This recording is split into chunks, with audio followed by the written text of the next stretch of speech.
It is the 30th of the 1st, 2012, and this is today's climate change update. We're going to go ahead and get started on SOT.net tonight. They have a SOT focus, new SOT report, strange noises in the sky, trumpets from the apocalypse.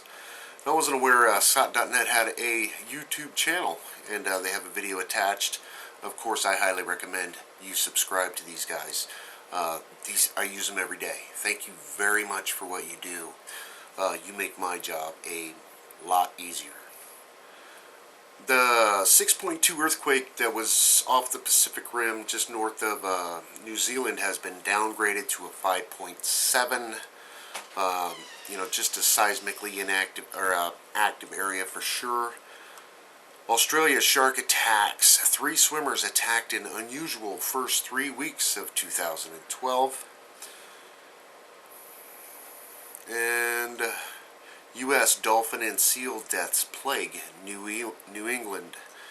Whether they got lost, sick, or swam astray chasing food, 77 dolphins that beached on Cape Cod in recent weeks have died. For the second time in 3 months, New England has seen a mass of marine mammal deaths. And now scientists are trying to figure out why. Snowstorm paralyzes the Balkans. The Balkan Peninsula is drowning in snow following a cold spell and severe snowstorms of the past 24 hours. Power lines have been buried under snow and traffic has been disrupted in some areas. A number of flights have been canceled. I saw reports where Serbia has declared state of emergencies in like 13 of their provinces due to this heavy snow and that kind of thing. A good story here. Forget global warming. It's cycle 25 we need to worry about.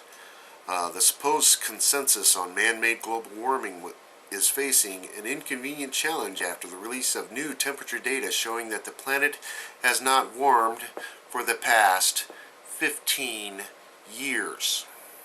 The figure suggests that we could even be heading for a mini ice age to rival the 70-year temperature drop that saw frost fairs held in Thames on the 17th century. That's where they were ice skating on the River Thames in London. Based on readings from more than 30,000 measurement stations, the data was issued last week without fanfare, mind you, by the Met Office at the University of East Anglia Climatic Research Unit. It confirms that rising trend in world's temperatures ended in 1997.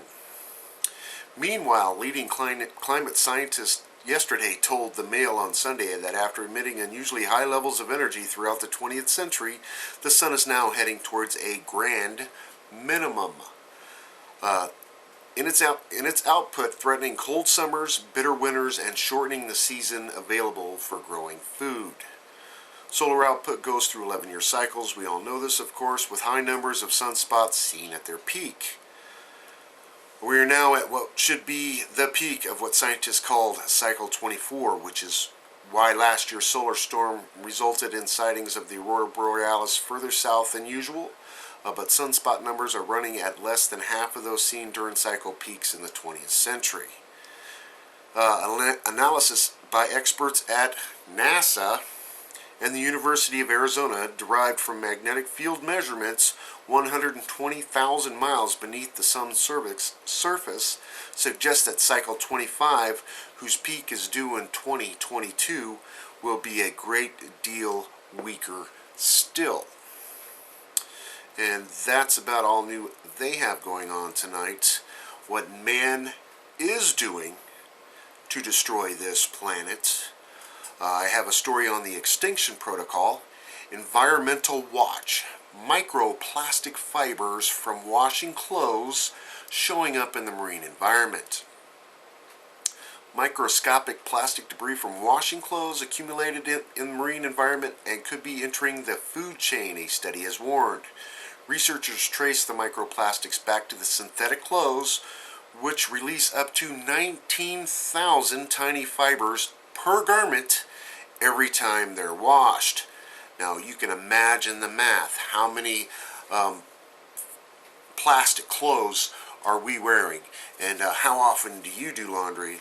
Each garment, each time you do laundry, into the water supply, out to the oceans, and these big plastic balls of toxic pollution that is our oceans. Yes, man, it's definitely polluting the planet, but CO2 is not causing climate change, in my honest opinion. And that's about all new I want to cover. They got a couple take your vaccine stories. Over to the watchers. Lowest temperatures in years for Fairbanks, Alaska. Residents of Fairbanks, Alaska were enduring the harshest cold spell in more than a decade. 51 below zero was registered yesterday at Fairbanks International Airport. Temperatures typically only drop to 16 below zero this time of year. Record low for Fairbanks is 60 below zero from 1933. That record would likely have been broken if dense fog was not present, according to AccuWeather. This marked the second consecutive day of temperatures to or under 50 degrees below zero. And you got to remember, Alaska's had record snowfall, just mountains of snow falling on these people. And no mention whatsoever about how this could affect with Fukushima.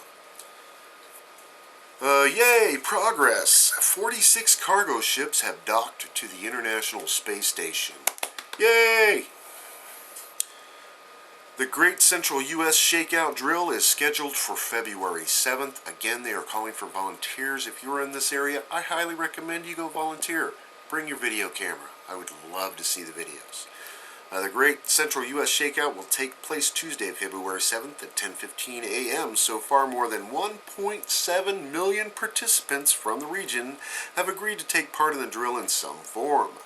This time of year marks the 200th anniversary of the New Madrid earthquakes that occurred between December 1811 and February 1812. The epicenters of those quakes were in southwestern Missouri and northeastern Arkansas. And again, they attach the website on how you can participate too. Again, I encourage YouTubers to go out there with your video cameras and participate. We would definitely like to see what's really going on with this. Warning, ATCA is worse than SOPA. Here's what you need to know. And basically, they're going into copyright stuff, and that Obama's already signed this bill, and it's left wide open for their interpretation, and the insanity continues. Well, that's about all I have climate change tonight. Over to the nuclear stuff, E&E News. Impossible? Worst case scenario prompted government to send reinforcements to Fukushima plant. We could not even announce the fact that we complied such a simulation. Top official reports, and the lies just keep getting broken and brought to the surface in what is Fukushima, Japan. We are all in a lot of trouble. TEPCO, radioactively contaminated water came from ruptured frozen pipes. Only cesium was removed, and you remember they're taking the radiation out of the water that is Fukushima, and they're just removing the cesium and declaring it safe. And here's another story to compile with that. Sources reveal about 1,000 kinds of radioactive materials released from Fukushima reactor. And you remember yesterday they put out a report where the salt water has produced brand new compounds they never even thought it would happen, just compiling these three major nuclear meltdowns. They've got a CBS 4-hour radio report on 3 Mile Island. Reports enormous increase in cancer deaths, infant mortality rates doubled, birds disappeared, many mutations were observed. And this was years and years ago. This is back when 3 Mile Island did its thing. And frozen water ruptures pipes at Fukushima plant. Cooling system stops at spent fuel pool number 4. They said it shut down for like an hour and a half. But the temperature of the tank didn't vary very much. Not enough to be announced or whatever. It is 8 degrees below negative 8 Celsius in Fukushima at the time, and that might have helped to keep the tank cool for sure. But number 4 was low and leaking anyway due to reports. So who knows what's really going on. Government check compromise chromosome. Government to check chromosomes of Fukushima wildlife, plant and animal appearance, reproductive function.